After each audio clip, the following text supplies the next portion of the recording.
All right, listen up, because what I'm about to tell you is absolutely wild. The AI music industry just got flipped on its head, and most people have no idea what just happened.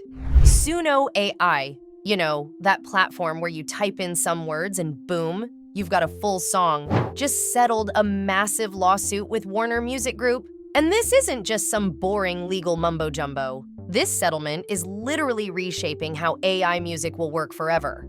And here's the kicker. What this means for you if you're creating music with AI tools is about to blow your mind. Whether you're a bedroom producer, a content creator, or someone just messing around with AI for fun, this affects you directly. Stick around, because by the end of this video, you'll understand exactly what went down, why it matters, and most importantly, how you can use this information to your advantage before everyone else catches on. Let's dive in. So here's what happened. Just a few days ago, Suno AI and Warner Music Group announced they've settled their lawsuit. Now, if you're thinking, wait, there was a lawsuit? Then you're not alone. Let me catch you up real quick. Back in June 2024, Warner Music Group, along with Sony and Universal, basically the three biggest record labels on the planet, sued Suno AI. They claimed Suno was training their AI models on copyrighted music without permission.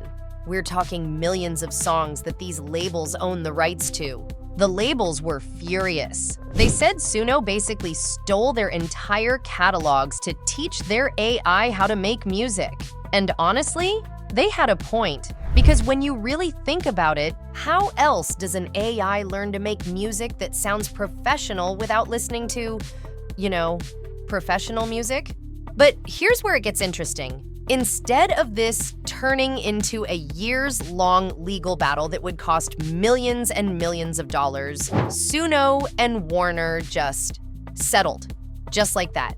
No drawn-out court drama, no massive trial. They came to an agreement. And that's huge, because settlements like this set precedents. They create the blueprint for how this stuff will work going forward. Let me break down what the big issue was in simple terms. Warner and the other labels accused Suno of copyright infringement. Basically, they said Suno fed their AI system millions of copyrighted songs that artists and labels own, to train the AI. Then Suno turned around and offered a service where anyone could generate music that sounded suspiciously similar to real artists. The record label showed examples where people using Suno created songs that sounded eerily like famous artists. Not exact copies, but close enough that you could tell the AI learned from those artists' unique styles. Now, Suno's defense was interesting. They basically said, look, this is fair use. They argued that training AI on existing music is like how a human musician learns by listening to other music. When you learn guitar, you probably learn by copying Jimi Hendrix or whoever you were into, right? Suno said their AI was doing the same thing, but Warner wasn't buying it.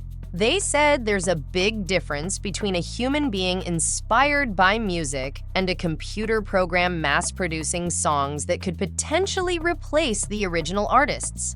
And honestly, both sides had valid points. This is why this case was so important. It was setting the rules for something that's never existed before. Now here's where things get really interesting. The settlement details haven't been fully disclosed, which is pretty normal for these big corporate deals. But we know enough to understand what's happening. First off, Suno agreed to implement new licensing deals with Warner Music. This means Suno will now pay Warner for the right to train their AI on Warner's catalog.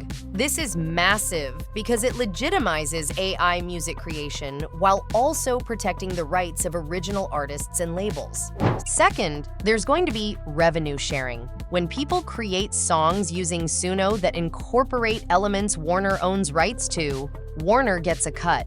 This creates a win-win scenario where AI can keep developing, but original creators still get compensated.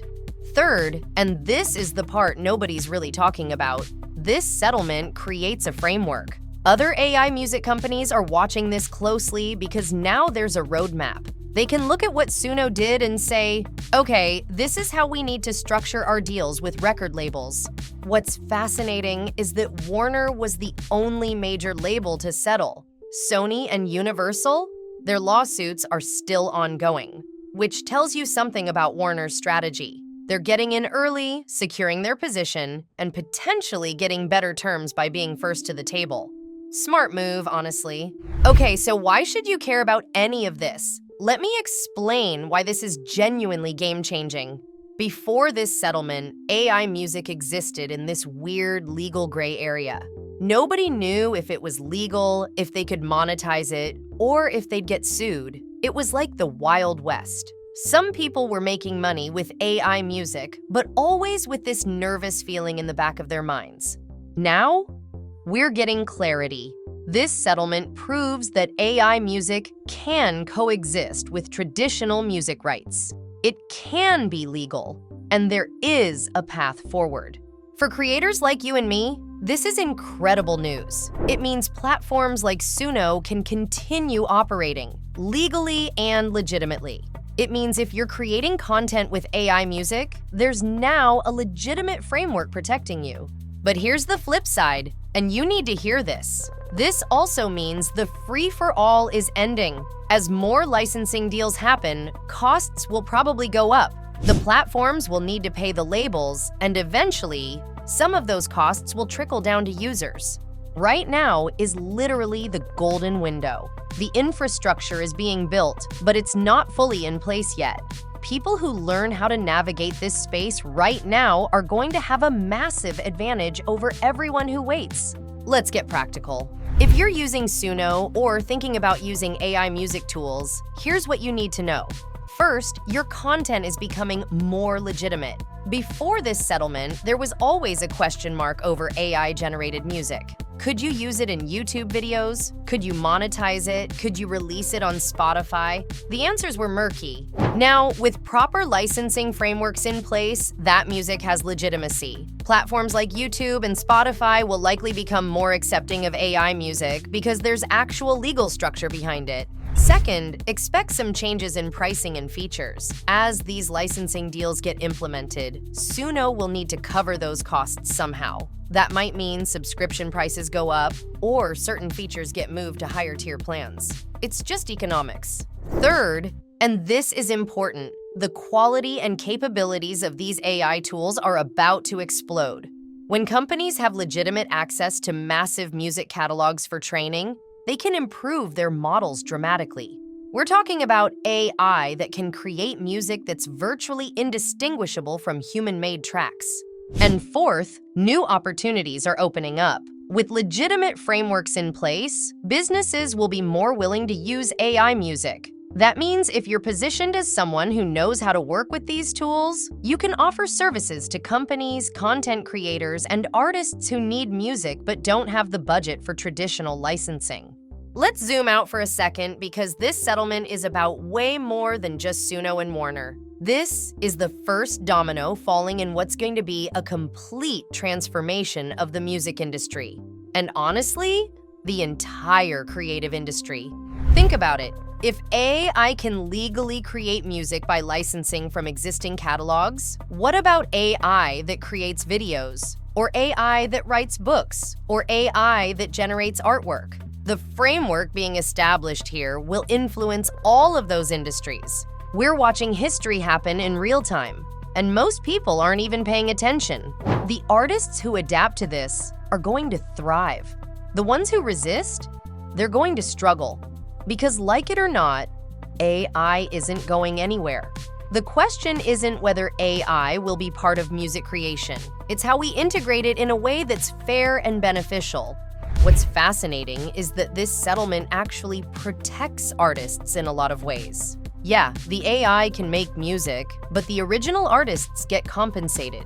Their work is valued. That's actually a better outcome than some of the dystopian scenarios people were worried about. Now, I'd be lying if I said everyone's happy about this. There's definitely controversy. Some independent artists are furious. They see this as big labels making deals that benefit themselves while smaller artists get left behind. And they've got a point. These licensing deals are between AI companies and major labels. What about all the independent musicians whose work might have been used to train these AIs? There's a legitimate question about whether those artists will see any compensation.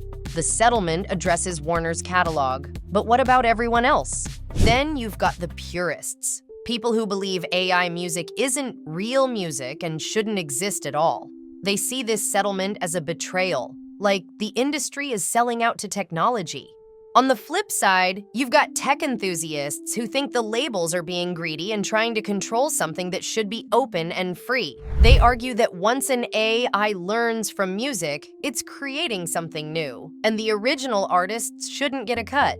Here's my take, and you might disagree with me, but hear me out. I think this middle ground approach is actually the best path forward. Pure resistance to AI isn't realistic. The technology exists, and it's getting better every day, but completely unchecked. AI that doesn't compensate creators isn't fair either. This settlement finds a balance. It's not perfect, but it's a start. So where do we go from here? Let me give you my predictions. First, expect Sony and Universal to settle their lawsuits too. They're watching how this plays out. If Warner's deal works out well for them, the others will follow. We might see those settlements within the next few months. Second, more AI music companies are going to pop up, but now they'll know they need licensing deals from day one. The ask for forgiveness instead of permission approach is over. Third, we're going to see hybrid models emerge. Imagine AI tools that let you create music, but when you use certain styles or elements, a portion of revenue automatically goes to the artists who influence that style. Blockchain and smart contracts could make this seamless. Fourth, traditional artists are going to start using these tools themselves. Instead of seeing AI as competition, smart artists will use it as a tool to enhance their creativity. We'll see songs that are partly human-made and partly AI-assisted. And honestly, most listeners won't be able to tell the difference. And fifth, there's going to be a gold rush. Right now, most people still don't fully understand what's possible with AI music. The ones who learn these tools inside and out over the next year or two are going to have opportunities that seem almost unfair. All right, let's talk about you. How can you actually benefit from all this? First, if you're not already experimenting with AI music tools, start now. I'm not just talking about Suno. There's also Udio, SoundRaw, Beethoven, and others. Get familiar with what's out there. Understanding these tools will be a valuable skill. Second, think about the services you could offer. Content creators need music. Small businesses need jingles and background tracks. YouTubers need intro music. With AI tools and proper licensing, you could provide these services at a fraction of traditional costs. Third, if you're an artist yourself, think about how AI could enhance your workflow. Maybe AI generates a bass line or suggests chord progressions, but you add the human touch that makes it special. The best results will come from human-AI collaboration. Fourth, stay informed. This industry is changing fast. What's true today might be different in 3 months. Follow these developments because early adopters always have the biggest advantage. And this brings me to something important. If you really want to master this stuff and stay ahead of the curve, you need to be learning from people who are in the trenches every day. That's why I created a free community on School where we dive deep into how to actually make money with AI tools. Not just music, but all kinds of AI applications. We share strategies, test new tools together, and help each other navigate this rapidly changing landscape. The link is in the description. It's completely free. Jump in there because the conversations we're having are going to put you months ahead of everyone else who's just watching from the sidelines. Plus, you'll get direct access to me and others who are actively working with these tools. Trust me, the knowledge you'll gain in that community is going to be worth way more than any course you could buy. Here's the bottom line. The Suno AI and Warner Music settlement isn't just a legal agreement. It's a signal that the AI music revolution is being legitimized. We're moving from the experimental phase into the mainstream phase. This is when things get real. This is when the early adopters start seeing real returns on the time they invested in learning. You're watching an industry being born. And just like the early days of YouTube or podcasting or any new medium, the people who get in early and really understand it are the ones who win big. The musicians who learned YouTube early built massive careers. The creators who understood Instagram before it blew up became influencers. The people who got into podcasting 5 years ago now have established shows with loyal audiences. This is that moment for AI music. This settlement is the starting gun. So you've got a choice. You can watch from the sidelines and see what happens, or you can get in the game now while there's still room to establish yourself. Look, I know this is a lot to process. AI, music, copyright law, industry settlements. It can feel overwhelming, but here's what you need to remember. Technology always wins eventually. The question is never whether new technology will be adopted. It's how quickly you adapt to it. This settlement between Suno AI and Warner Music is proof that AI music is here to stay. It's being integrated into the legitimate music industry. The frameworks are being built. And that means opportunity, massive opportunity for anyone willing to learn. So here's what I want you to do. First, drop a comment and let me know what you think about all this. Are you excited about AI music? Worried? Somewhere in between? I read every comment and I want to hear your take. Second, if you found this valuable, smash that like button. It actually helps more people find this information, and I think this is stuff everyone needs to know. Third, subscribe if you haven't already, because this space is moving fast and I'll be keeping you updated on every major development. And finally, join that free school community I mentioned. Seriously, don't sleep on this. The insights we're sharing in there will put you way ahead of the curve. The future of music is being written right now. Make sure you're part of the story. I'll see you in the next one.